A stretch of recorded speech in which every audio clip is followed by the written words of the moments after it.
Hi, and welcome to the NBA Economy Show. Just jumping on before the 3 o'clock game before the Knicks play the Milwaukee Bucks, and trade season is definitely upon us. We've heard just in the last few days some rumblings, familiar names. We've heard Nick Richards, who who was expected to be available this time um, from the offseason. They thought he would be available. Um, New teams have come into the mix. So they're talking about Phoenix being interested in several different ways Phoenix can get it done. We see Phoenix is a second apron team. So we see that they are handicapped financially many different ways. They can't take more back in salary. They're also uh, very pick strapped, so they don't have a lot of assets available.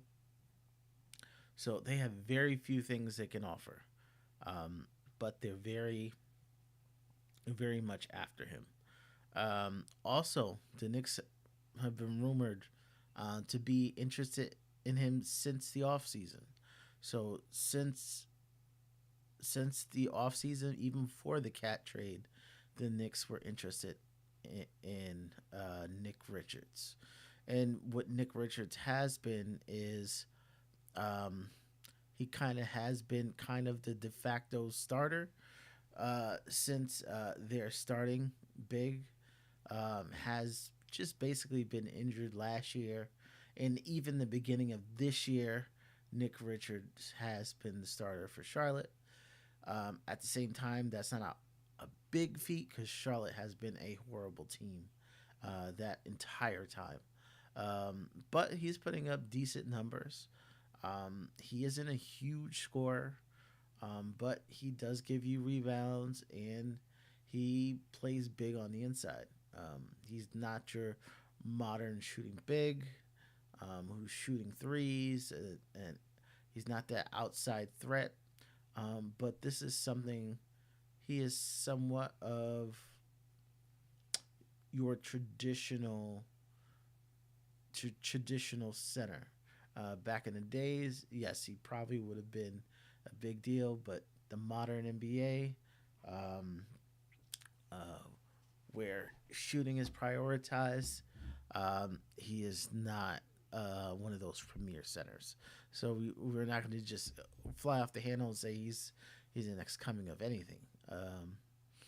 I think he's a great deal for where he's at. He's at $5 million this year. I think he makes the same next year. So where his salary slot, he's a good deal. Um, so don't look at him as a throwaway. Let's kind of see where the Knicks are cap wise. Okay, so we see the Knicks cap sheet. Um, but looking at this roster, we see our starter Carl Anthony Towns. Yeah, he has the big money. We also have Mitchell Robinson, just under 15 million. Um, we also been running Precious a little bit at center if need be. We have Jericho Sims, and then we also have Ariel Hukporti. So when we're thinking about bringing someone like him on, at a ready center that's glutted, um, he's solid. You would really want to get off of one or two of these salaries, and you don't really want to carry too many centers into next year. Um, so that's the Knicks situation. The other team rumored about, especially recently, is the Phoenix Suns. And we'll look at their financial situations. And financially, we're looking at the NBA cap sheets, which is a great website, a great resource. And when it comes to the Suns,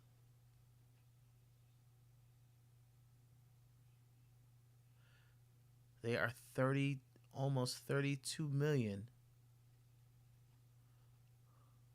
almost 32 million over the second apron. So there's no way they're going to get under that second apron. They have one roster spot available, so um, them being a second apron team, their one restriction is if they do a trade, they can't combine these salaries. So the Damon Lees, the Monte Morrises, Mason Plumlees, they can't be combined to uh, trade for him back. His $5 million salary, you're gonna have to go bigger, and you can only trade one of these players, but you can bring out multiples. So it's okay for them to get a 2-for-1. If it's a 3-for-1, they're gonna have to kick somebody off. Basically cut someone. So their ideal situation is 1-for-1, 2-for-1. So that's some clarity there, and they have to give up more than they give back. So Ryan Dunn and lower on this list, they're unable to trade. They're looking at rumored today, Yusuf Nurkic. His name has come up. Who makes over $18 million? So would they trade $18 million for a 5? And would Charlotte take something like that? That's a big chunk of money. Not necessarily. So the rumor, and we hear from Evan Sidney, and he said the Suns have held preliminary trade discussions that would send Nurkic, second-round picks for Nick Richards, and they took Nurkic from the rotation. Okay, so second-round picks. What does that mean for them? Well, let's look at the second-round picks they have available. They only have 3 second-round picks total in the next 7 years. So they are financially strapped. They're asset strapped. So they are in trouble. So if they're going to give up 2 of these, they're going all in. They're going all in. So they seem like a real desperate team right now. So basically, if they're looking at this trade, they're going all in. That puts them in a bad spot for any Jimmy Butler trade. This is an all-in move. I'm really curious about all these rumors. Basically, because on January 15th, the Knicks have one more piece available for trade, and that is Precious Achiuwa. So Precious Achiuwa makes $6 million. $6 million. Nick Richards makes $5 million. That's a trade that works. The Knicks would obviously add second round picks to it. But if this is happening on the 15th, could these rumors just be coming up to get the Knicks to pony up more? Maybe pony up more picks, or to pony up a more desirable player. Precious Achiuwa, I know he's a lot of people in New York look. He's a decent player, but for Charlotte, I really don't think he would really fit. With Charlotte, they have Grant Williams, who's injured now, but he's coming back next year. Grant Williams, I think, is regarded as better than Precious Achiuwa. So if you're getting Precious Achiuwa, you have Mikal Bridges. I'm sorry. Let me talk about Charlotte. Be clear, if they do have Devin Bridges, Miles Bridges. Um, you have Saloon. Precious doesn't do much for them this year. Precious is an expiring deal. They're looking to tank. So if they're getting Precious back, they're not looking to win this year. So Precious doesn't really do anything for them. He's an expiring deal. They're not trying to win. So perhaps they want something more valuable. What is something more valuable that they could try to take back from the Knicks? Perhaps um, they want something along the lines of Mitch. And why would Mitch be valuable? Well, he's expiring. He's expiring next year. So next year he's an expiring contract. His salary goes down. Um, also, Mitch would have some value once you show him healthy on the floor. Perhaps they can get Mitch now at a discounted rate. Don't really play him just enough that people know that he's healthy, and then next year, in the summer, use him as a trade chip along with their other assets to get a better player. So I'm wondering if these Phoenix rumors are just to drum up to get the Knicks to give out more. If you have any questions, you can put it in the chat. We definitely can go over any scenarios. Um, Let me look at on the. Also, Evan Sidney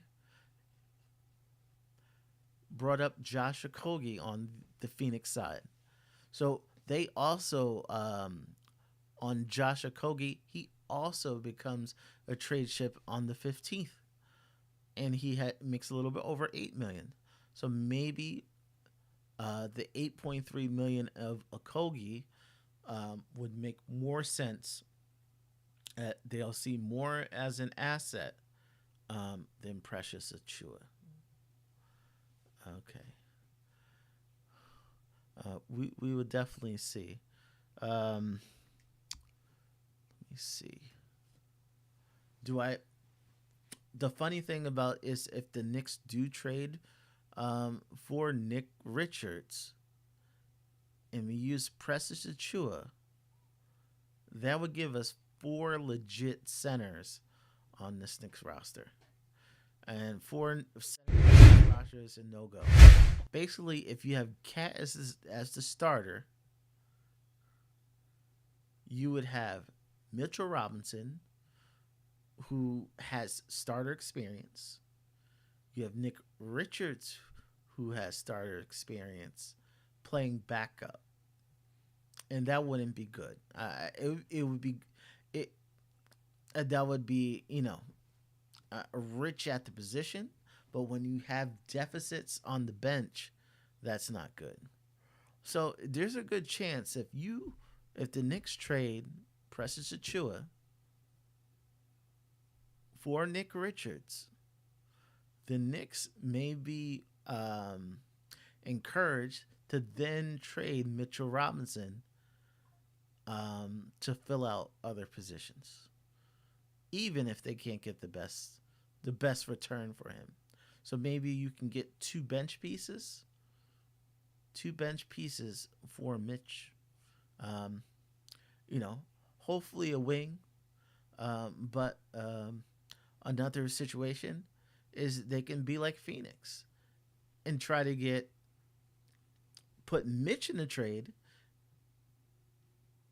Mitch and Precious, and you get Nick Richards and perhaps a Josh Green.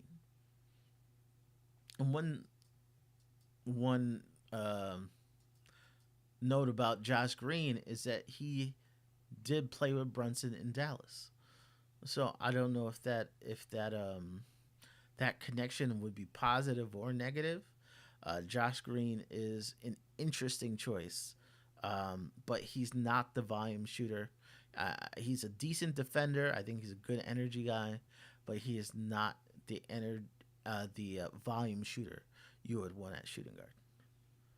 Um, um, Yep. So in a few minutes, yep, the Knicks will be playing Milwaukee. I think it's kind of a must-win game. We see that that horrible game we played against OKC hasn't gone on well. We see the rumor mill is churning. Um, I think the more that we lose in the stretch, the more likely that we're going to make a deal, um, or make deals. I think we're probably looking at multiple deals right now along the margins. I really don't think anything major is going to happen where you're going to see a core player traded, but I don't see Mitch as a core player. Um, I think Mitch pressures to Chua in several seconds is enough to get Nick Richards. But if Phoenix puts some pressure, if Phoenix goes all in, they could push the Knicks to put an extra second or to include Mitch in the deal. Um, John Talento, thank you. Thank you for joining. Thank you for all your support. Thanks all 10 in the chat for their support. Please like and subscribe if you like the content. We're going to get more or regular during the deadline. Definitely subscribe on X. Um, hey, if you want to donate to help the content, helps get assets for the content, that would be great. Please leave any comments below, and I definitely will answer. That's all I have for now, and I will try to be on later today. We'll talk about whatever is going on and during the trade line deadline. Talk to y'all later.